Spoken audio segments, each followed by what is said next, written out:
Panglima Besar Jenderal Sudirman adalah ikon perjuangan bangsa pada masa revolusi. Sebagai jenderal, dalam foto-fotonya ia lebih sering tampil dengan baju khas seorang Sudirman, bukan dalam seragam militer. Dalam sejarah Indonesia, Sudirman layak untuk selalu diingat atas peran besarnya dalam mempertahankan Indonesia dari serangan sekutu. Ia juga merupakan Panglima Besar TNI pertama yang dipilih secara demokratis melalui voting. Terdapat fakta-fakta unik tentang kehidupan Sudirman. Yang pertama, persahabatan romantis dengan Soekarno. Soekarno dan Sudirman adalah sahabat yang sangat dekat. Kedekatan mereka dapat dilihat dari panggilan yang disematkan. Soekarno memanggil Sudirman dengan sebutan Dinda karena umur Sudirman lebih tua 15 tahun daripada Soekarno. Sedangkan Sudirman memanggil Soekarno dengan sebutan Kanda. Panggilan ini juga dapat dilihat dari surat Soekarno yang ditulis sebulan sebelum Sudirman wafat. Kanda doakan pada Tuhan, moga-moga Dinda segera sembuh, tulis Soekarno.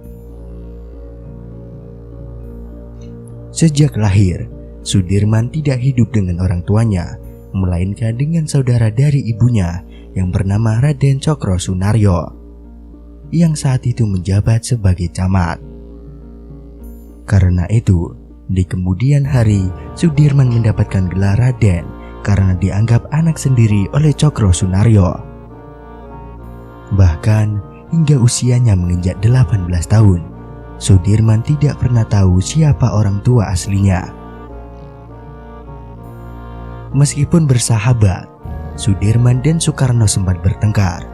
Pertengkaran ini terjadi ketika Belanda menurunkan ribuan pasukan marinir dan pasukan infanteri ke Yogyakarta pada Desember tahun 1948. Pertengkaran terjadi akibat perbedaan pandangan antara Soekarno dan Sudirman. Sudirman menginginkan perang total dengan Belanda, sedangkan Soekarno memilih untuk tertangkap agar disorot oleh dunia internasional. Pertimbangan Soekarno adalah apabila ikut perang dengan cara gerilya, pasti akhirnya juga akan tertangkap. Suatu perbuatan yang sia-sia, pikir Soekarno. Soekarno kemudian memerintahkan anak buah kesayangan Sudirman, Letkol Soeharto, untuk menjemput Sudirman di hutan. Sesudah perintah ini, Soekarno kemudian memerintahkan Frans Mendur, ahli potret dari IPPHOS dan juru foto kesayangan Soekarno, untuk memotret momen pertemuan antara Soekarno dan Sudirman. Tak lama setelah itu, Sudirman datang ke Gedung Agung, tempat tinggal Soekarno. Tetapi Sudirman hanya diam kaku di pojokan. Ia masih marah dengan Soeharto. Mengatasi situasi yang kaku ini, Soekarno kemudian menghampiri Sudirman dan memeluknya. Kejadian yang begitu cepat ini membuat Frans Mendur tidak mendapatkan gambar yang bagus. Soekarno lalu menyuruh Sudirman untuk mendekat. "Ayo, supaya lebih dramatik," kata Soekarno. Sudirman hanya menurut, dan jadilah foto pelukan tersebut menjadi foto paling terkenal sebagai foto penutup Perang Revolusi tahun 1945 sampai dengan 1949. Namun, Panglima Jenderal Besar Sudirman pernah menghadapi tudingan yang berat. Sudirman dituduh merancang kudeta terhadap Presiden Soekarno. Sudirman bahkan dijemput paksa dengan ancaman ditahan di tempat kalau menolak oleh Detasemen Khusus Brigade 29, pimpinan Kolonel Dahlan, dengan surat penjemputan yang diteken Menteri Pertahanan Amir Syarifuddin. Peristiwa itu terjadi pada 3 Juli tahun 1946 di Loji Gandrung, rumah Sudirman di Solo, Jawa Tengah. Menteri Amir meminta Sudirman segera menghadap Presiden Soekarno yang ada di Istana Yogyakarta sore itu juga, terkait dengan tudingan ada kudeta di Istana Kepresidenan Jogja hari itu. yang dikenal dalam sejarah Indonesia sebagai kudeta pertama saat Republik Indonesia belum berumur 1 tahun. Istana Yogyakarta pagi itu, menurut ajudan Presiden Soekarno, manggil Martowijojo dalam bukunya Kesaksian Bung Karno tahun 1945 sampai dengan 1947. Sudah beredar desas-desus pasukan tentara mau menyerbu istana untuk kudeta. Lalu tiba-tiba datang satu truk berisi belasan tokoh itu. Tokoh Persatuan Perjuangan dan Barisan Benteng seperti Khairul Saleh, Muwardi, Abi Kusno, Muhammad Yamin, Soekarno, Iwa Kusumah, Sumantri, dan Ahmad Subarjo. Persatuan Perjuangan adalah organisasi pimpinan Tan Malaka dan dikenal segaris dengan Sudirman.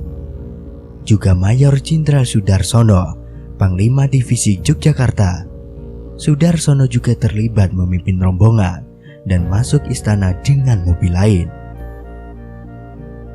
Menurut Manggil, rombongan Sudarsono dilucuti dan dibawa ke pavilium istana. Hanya Sudarsono yang diizinkan bertemu dengan Soekarno. Setelah Presiden rapat dengan Wakil Presiden Muhammad Hatta dan Menteri Pertahanan Amir Syarifuddin.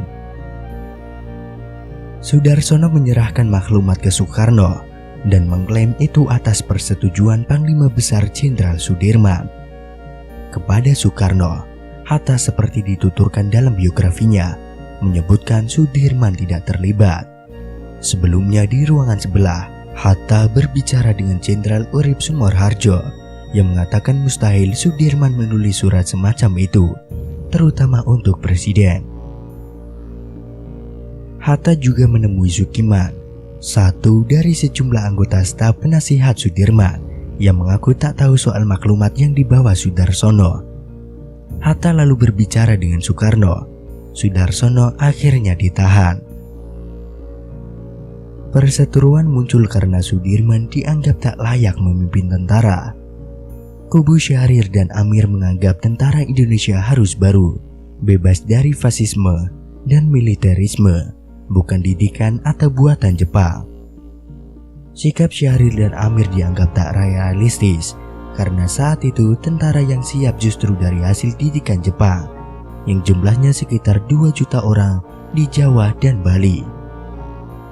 Sikap lunak Soekarno-Hatta yang mengedepankan diplomasi dengan Belanda seperti yang dirintis Syahrir dan Amir tak disetujui di kalangan tentara, terutama Sudirman. Kubu Sudirman menginginkan kemerdekaan adalah 100% dan tentara tidak kenal menyerah. Pertentangan sikap itu membuat Sudirman merapat ke Tan Malaka. Kehadiran Sudirman dalam Kongres Persatuan Perjuangan pimpinan Tan Malaka di Purwokerto adalah bukti kesamaan sikap mereka. Tan Malaka mencatat ucapan Sudirman saat itu, lebih baik kita di atom, yaitu di bom atom, daripada merdeka kurang dari 100%.